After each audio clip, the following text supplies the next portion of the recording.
Assalamualaikum warahmatullahi wabarakatuh. Selamat berjumpa kembali di mata kuliah Pengantar Teknologi Informasi di semester pertama Program Studi Sistem Informasi Universitas Darmais. Kali ini bersama saya Faradika SMM, dosen Program Studi Sistem Informasi Unida, akan sedikit menjelaskan tentang materi kuliah PTI atau Pengantar Teknologi Informasi pada bagian penerjemah bahasa. Oke, jadi untuk materi kita saat ini adalah tentang penerjemah bahasa.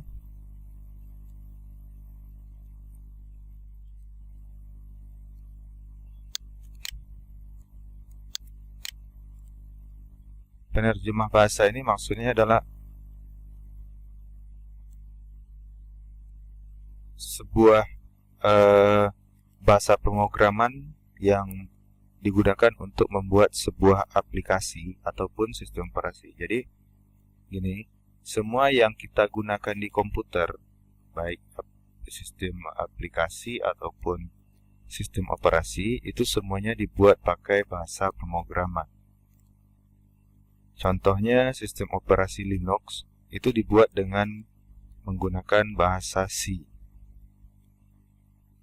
Sesudah dibuat dengan menggunakan bahasa pemrograman,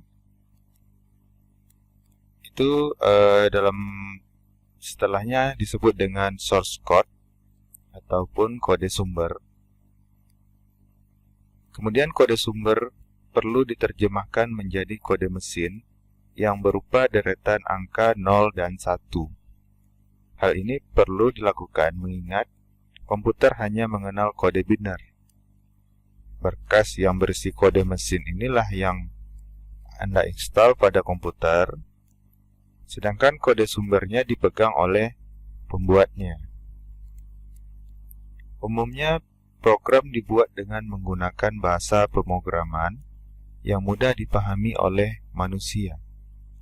Biasanya menggunakan kata-kata bahasa Inggris, misalnya if untuk menyatakan jika dan and untuk menyatakan dan. Penerjemah bahasa pemrograman itu dibedakan menjadi 3, yaitu assembler, compiler, dan interpreter. Assembler merupakan program yang digunakan untuk menerjemahkan kode sumber dalam bahasa rakitan ataupun assembly ke dalam bahasa mesin.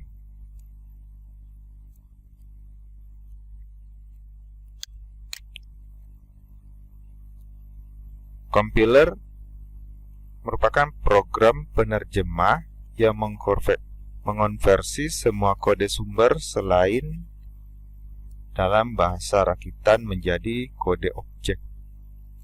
Jadi saya ulangi, compiler adalah program penerjemah yang mengonversi semua kode sumber selain dalam bahasa rakitan menjadi kode objek. Hasil berupa kode objek inilah yang bisa dijalankan oleh komputer. Jadi harus kita ketahui ya, proses untuk melakukan penerjemahan ini disebut dengan kompilasi. Bahasa seperti COBOL, C itu menggunakan compiler.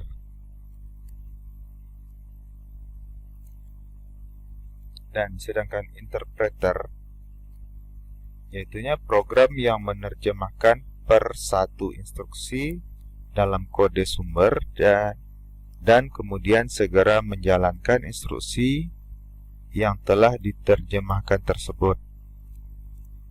Bahasa seperti BASIC pada awalnya menggunakan interpreter, misalnya Basica, namun belakangan muncul BASIC yang menggunakan compiler, misalnya Turbo Basic dan Visual Basic. Mungkin belum ada yang pernah dengar, tapi nanti akan sampai ke sana. Nah, itu 3 beda dari assembler, compiler, dan interpreter. Nih, kalau antara compiler dan interpreter, kita bisa lihat di sini. Compiler memindai seluruh program dan menerjemahkannya secara keseluruhan ke dalam kode mesin. Sedangkan interpreter menerjemahkan satu pernyataan satu persatu. Compiler dibutuhkan banyak waktu untuk menganalisis kode sumber, namun keseluruhan waktu dieksekusi relatif lebih cepat. Interpreter dibutuhkan sedikit waktu untuk menganalisis kode sumber, namun keseluruhan waktu tereksekusi lebih lambat. Compiler menghasilkan kode objek menengah yang membutuhkan tautan lebih lanjut, sehingga membutuhkan lebih banyak memori. Tidak ada kode objek antara yang dihasilkan, maka memori menjadi efisien.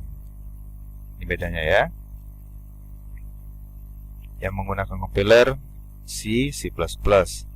Kalau yang menggunakan interpreter itu seperti Python, B, ini menggunakan interpreter.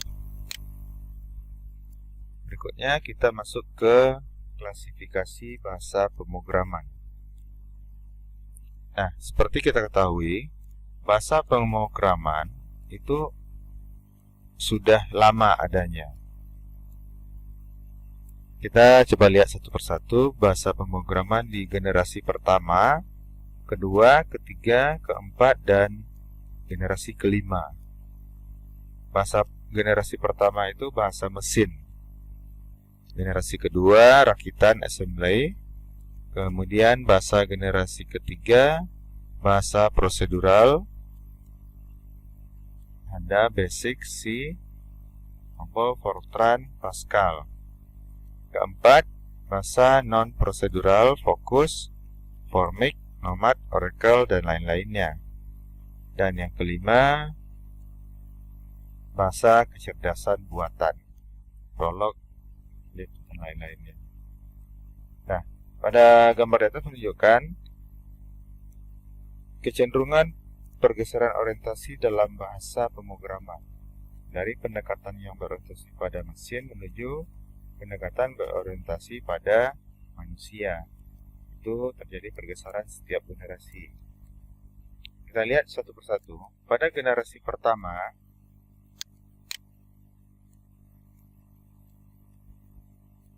ini bahasa pemrograman berorientasi full pada mesin. Program disusun dengan menggunakan bahasa mesin. Tentu saja program generasi ini sangat sulit untuk dipahami oleh orang awam dan sangat membosankan bagi pemrogram. Pemrogram harus benar-benar menguasai operasi komputer secara teknis. Namun, bahasa generasi ini memberikan eksekusi program yang sangat cepat. Ya, memang sangat cepat karena hanya dimengerti oleh mesin. Selain itu, bahasa mesin bersifat sangat tergantung pada mesin. Artinya, bahasa mesin antara satu mesin dengan mesin yang lainnya jauh berbeda.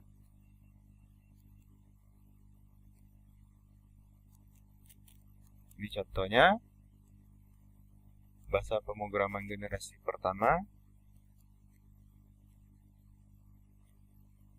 Instruksi bahasa mesinnya B402 atau 1011100000010. Nah, jadi ini muatlah bilangan 2 ke register AH.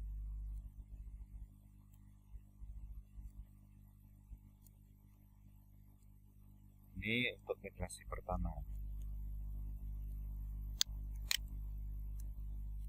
Kemudian komputer bahasa pemrograman generasi kedua menggunakan bahasa rakitan atau assembly sebagai pengganti kode-kode biner.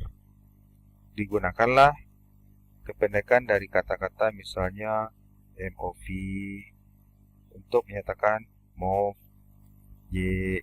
JNZ yang berarti jam non-zero, atau lompatlah kalau tidak sama dengan 0. Setiap instruksi bahasa rakitan sebenarnya identik dengan satu instruksi dalam bahasa mesin. Bahasa ini sedikit lebih mudah dipahami daripada bahasa mesin, karena mengingat perintah dalam bentuk kata-kata yang dibuat lebih mudah daripada mengingat deretan angka biner. Seperti tadi misalnya 110111 itu kan lebih susah kita mengingat.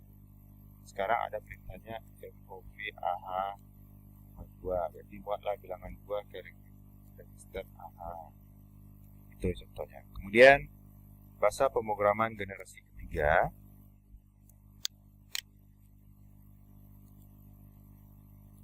menggunakan pendekatan prosedural. Sebagai bahasa prosedural, menuliskan instruksi yang rinci agar komputer melaksanakan tugasnya. Seperti write untuk menampilkan sesuatu ke layar dan read untuk membaca data dari keyboard. Contohnya. Sering juga disebut dengan bahasa beraras tinggi, high level language.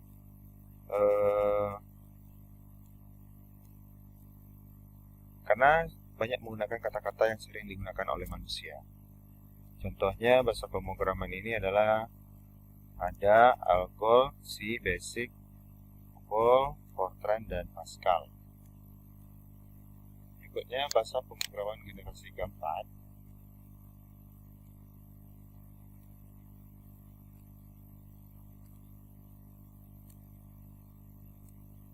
Bahasa pemrograman generasi keempat dirancang untuk mengurangi waktu pemrogram dalam membuat program, sehingga waktu yang digunakan untuk membuat program itu lebih pendek. Disebut juga dengan 4GL.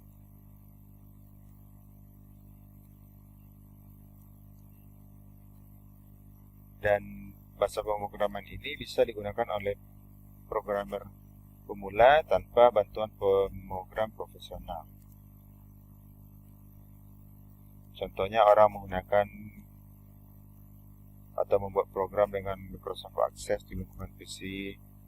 Kemudian bahasa yang beraras tinggi, high level language ini pada masalah orientasinya.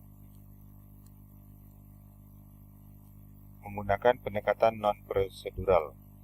Untuk mendapatkan suatu hasil, seorang pemakai tidak perlu memberitahukan secara detail tentang bagaimana mendapatkannya. Ini contohnya. Untuk lebih simpelnya, ini yang di base, yang pada generasi sebelumnya,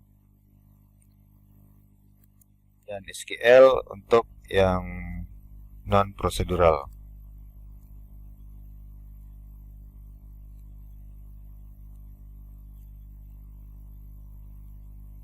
Ini perbedaannya untuk bahasa pemrograman generasi keempat. Kemudian bahasa pemrograman generasi kelima, yaitunya pemrosesan bahasa alami, mengatur komputer agar bisa berkomunikasi dengan bahasa manusia. Kemudian pengendalian robotika dengan sensor mata dan aplikasi sistem pakar atau expert system. Ini beberapa yang akan dilakukan atau bisa dilakukan oleh pemrograman generasi kelima. Jadi ini sudah sangat tinggi, sudah sangat expert untuk yang generasi kelima, dan mudah-mudahan kita semua bisa mempelajari dan bisa memanfaatkan bahasa pemrograman generasi kelima ini untuk pendidikan, penelitian, dan tentunya mendapatkan ilmu yang banyak nantinya dengan pembuatan aplikasi-aplikasi dengan bahasa pemrograman. Karena semuanya perlu kita ketahui dari konsep dasarnya hingga nanti kita bisa menggunakan semua bahasa pemrograman. Kita tahu, tapi kita harus fokus di mana yang harus kita dalami. Satu bahasa pemrograman tapi kita jago di dalamnya. Oke, sekian untuk penerjemah bahasa bagian ini. Selanjutnya nanti akan kita bahas tentang berbagai bahasa pemrograman. Pada video berikutnya kita akan lanjutkan. Sekian untuk materi kali ini. Saya sudahi. Assalamualaikum warahmatullahi wabarakatuh.